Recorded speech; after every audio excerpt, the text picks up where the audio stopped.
രാവിലെ മുയലുകുട്ടന്മാർക്ക് പുല്ല് വെച്ച് കൊടുക്കണം.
രാവിലെ പിന്നെ കുടിക്കാൻ വെള്ളം വെച്ച് തിളപ്പിച്ചിട്ടാണ് ഞങ്ങൾ കഞ്ഞിക്ക് തീ കത്തിക്കാറുള്ളത്. പിന്നെ റേഷൻ അരിയാണ് ഞങ്ങളിവിടെ കഞ്ഞി വയ്ക്കുന്നത്.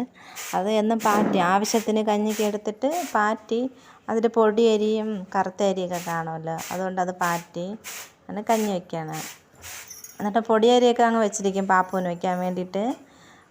പൊടിയരി നമ്മൾ മാറ്റി ഒരു ടിന്നിലിട്ട് വെച്ചിട്ട് കുറേ ആകുമ്പോൾ പാപ്പുവിന് വയ്ക്കും.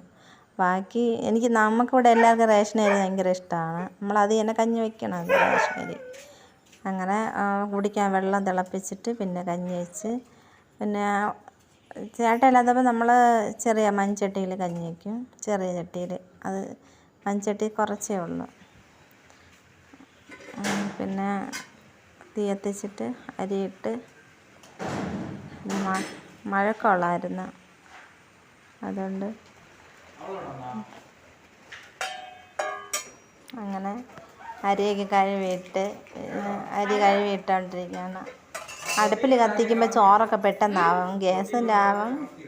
പിന്നെ ഒരുപാട് മലക്കറിയൊന്നും ഇല്ലായിരുന്നു. ഒരു കഷ്ണം പീയണിക്കയും ശകലം പരിപ്പും ഒക്കെ കൂടെ ഇട്ട്. നമ്മളിവിടെ സാമ്പാറിന് പീയണിക്ക ഇടാറില്ല. പിന്നെ വേറെ മലക്കറി ഇല്ലാത്തത് കൊണ്ട് ശകലം പീയണിക്കയേ ഉള്ളൂ. അതുകൊണ്ട് ശകലം പീയണിക്കയും 2 ഉള്ളിയൊക്കെ കൂടെ ഇട്ടിട്ട് ഒരു തട്ടിക്കൂട്ട് സാമ്പാർ അങ്ങനെ വയ്ച്ച്, നമുക്ക് ഉച്ചത്തേക്ക് എന്തെങ്കിലും ചോറിൻ്റെ കൂടെ കറി വേണമല്ലോ, അങ്ങനെ അരിഞ്ഞുകൊണ്ടിരിക്കുകയാണ്. പിന്നെ അത് കഴിഞ്ഞിട്ട് എല്ലാവരും നമ്മളെ സപ്പോർട്ട് ചെയ്യണം. ഇത്രയും ദിവസം എല്ലാം സപ്പോർട്ട് ചെയ്ത എല്ലാവർക്കും ഒരുപാട് നന്ദിയുണ്ട്. നമ്മളെ ഇഷ്ടപ്പെടുന്നുണ്ടല്ലോ എല്ലാവരും. നമ്മളെ ഈ കൊച്ചു വീഡിയോ ഒക്കെ എല്ലാവരും കാണുന്നുണ്ടല്ലോ. പിന്നെ നമ്മളെ സംസാരമൊക്കെ ഇവിടുത്തെ ഇതായിരിക്കും ശരിയാവണില്ല, അതുകൊണ്ടാണ്. അങ്ങനെ സാമ്പാർ പക്ഷെ അത് നന്നായിരുന്നു. മലക്കറി കുറച്ചാണെങ്കിലും ഒരു തക്കാളിക്ക് അങ്ങനെയൊക്കെ ഉണ്ടായിരുന്നുള്ളൂ. എല്ലാം കൂടെ ഇട്ട് ഇത് സാമ്പാർ, ഒരു തട്ടിക്കൂട്ട് സാമ്പാർ. വെളിയിൽ അടുപ്പിൽ കൊണ്ട് വെച്ച് സാമ്പാർ, ചോറ് രണ്ടും കൂടെ ആകുമ്പോൾ പെട്ടെന്ന് വേവും. മുക്കടുപ്പിൽ നന്നായിട്ട് തീ പോവും. അങ്ങനെ പക്ഷേ ഉച്ചവരെയുള്ള വീഡിയോ എടുത്തിട്ടുള്ളൂ, ഉച്ചവരെയുള്ളത്. വേറെ ഒന്നും എടുക്കാൻ പറ്റിയില്ല. ഫോൺ ഇടയ്ക്കിടയ്ക്ക് കംപ്ലൈൻ്റ് ആവണോണ്ട് എല്ലാം എടുക്കാൻ പറ്റിയില്ലായിരുന്നു. അങ്ങനെ ചോറ് വെന്തിട്ട് സാമ്പാറിനുള്ള വേവാൻ വേണ്ടിയിട്ട് എടുത്ത് വെച്ച അരി വടിക്കാൻ വേണ്ടി പോവാണ്. അങ്ങനെ ഇനി അരി വടിക്കണ പാത്രം അത് ചോർച്ചയുണ്ട്, അതുകൊണ്ടാണ് അടിയിലൊരു പാത്രം എടുത്ത് വെച്ചിട്ട് അരി വടിക്കണത്. അല്ലെങ്കിൽ അവിടെയൊക്കെ നനയും വെള്ളം അതിൽ കൂടെ. ഇനി അടുത്തൊന്ന് വാങ്ങണതുവരെ അങ്ങനെയൊക്കെ വടിക്കാമെന്ന് വിചാരിച്ച്. അത് പാപ്പുവിൻ്റെ ചോറ്, പൊടിയരിയൊക്കെ ഇട്ടിട്ട് പാപ്പുവിനൊക്കെ പ്രത്യേകം ചോറ് വയ്ക്കും. അങ്ങനെ പിന്നെ അത് സാമ്പാർ പെട്ടെന്നാവും അടുപ്പിൽ, ഒന്നടുത്ത് ഇതായി പെട്ടെന്ന് വെന്ത് വരും. മഴയില്ലാതിരുന്ന വിറവെല്ലാം നന്നായിട്ട് കത്തും. മഴ പെയ്ത് കഴിഞ്ഞാൽ തണുപ്പടിച്ചിട്ട് ഇതാവും. ഞാൻ കുറച്ച് വീഡിയോ ചെയ്ത് എടുത്തിട്ടുള്ളൂ. എല്ലാവരും ഒന്ന് കാണണം, സപ്പോർട്ട് ചെയ്യണം. നമ്മളെ ഇത്രയും പേര് കണ്ട് ഇഷ്ടപ്പെടുന്നതും നമുക്ക് സപ്പോർട്ട് ചെയ്യണതും അതൊക്കെ ഒരു വലിയ കാര്യമല്ലേ. നമുക്കറിയാമെന്നുള്ളത് എന്തെങ്കിലും തെറ്റ് കുറ്റമുണ്ടെങ്കിൽ എല്ലാവരും കമൻറ്റിലൂടെ പറയണം.